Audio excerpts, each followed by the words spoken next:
recently energy independent. All along the east coast of the country today, people couldn't fill up their cars. Take a look at the footage. It looks like Venezuela. Gas shortages now being reported in at least 6 states and expected to grow, stretching down the highways as customers wait at the pumps. The governor of North Carolina has declared a state of emergency. The station there running out of fuel. As pumps run dry and officials urge drivers not to panic buy. We're completely out of diesel and gas. But already, long lines and low fuel gauges. The shutdown of the pipeline's also putting major airports in Baltimore, Charlotte, and others on the East Coast at risk of low supply. An emergency? No. If they ran out of weed, that would be an emergency. Don't worry, says the New York Times. None of this is real. It's a conspiracy theory. Your eyes are lying to you. You're hysterical. In a piece today, the New York Times reported that, quote, since the pipeline shutdown, there have been no long lines at gas stations. Then apparently someone in the New York Times newsroom found a working television, and the paper deleted that line from the article a few hours later without ever acknowledging it had included the line in the first place. That was the paper. But for their readers on social media, who presumably will believe absolutely anything, the New York Times did not even bother to change the lie. That tweet is still up. Quote, since the shutdown, there have been no long lines or major price hikes for gasoline. Right, none at all. Except in the state of Georgia, where as of 3 p.m. this afternoon, almost 6% of all gas stations had no gasoline. In Virginia, that number was almost 8% of all gas stations.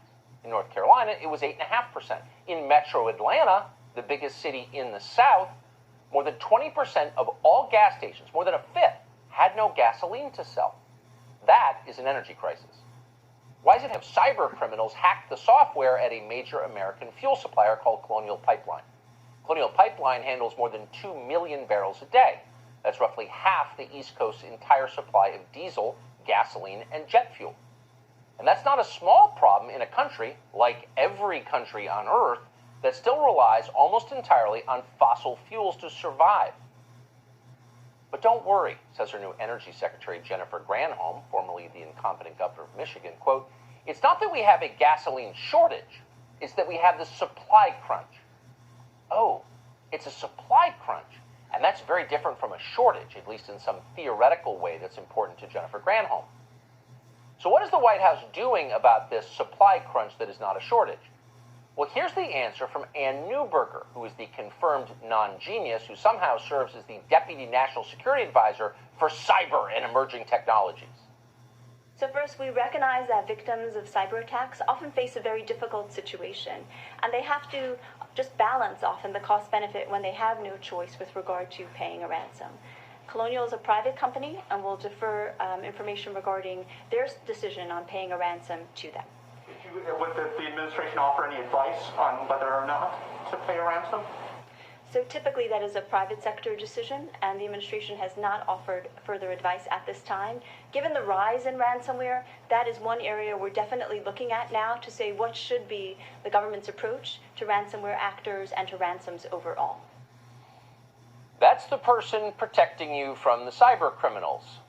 Colonial Pipeline, Ann Neuberger would like to remind you, is a, quote, private company. And as a matter of principle, the White House does not get involved in the affairs of private companies, not unless private companies were to use the wrong pronoun in a sentence, in which case the FBI would arrive with a SWAT team and make televised arrests. But in cases where the mere fuel supply of the entire eastern seaboard is at stake, Ann Neuberger and her friends at the White House strongly prefer a hands-off approach. They're situationally libertarian that way. What is this about? Well, you know. On some level, let's be honest about it, the White House approves of this disaster. Yes, some gas stations are closed tonight, but soon enough the lunatics plan to close all of them. Close every gas station in the entire United States, shut it forever, to make way for some new, as yet not quite defined means of transportation that will magically replace the gasoline engines that we have used for more than 100 years. This is a green revolution, so who cares about some old pipeline? Remember that on his first day in office, Joe Biden shut down a pipeline. That's the first thing he did. It was the massive Keystone XL pipeline. Joe Biden didn't wait for mysterious hackers to shut it down. He shut it down himself, and more than 11,000 people lost their jobs. And by the way, gas prices went up. In case you haven't noticed, gas prices have never gone down.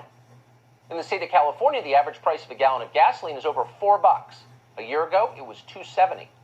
In Illinois, gas is $3.20 a gallon. Last year, it was $2.10.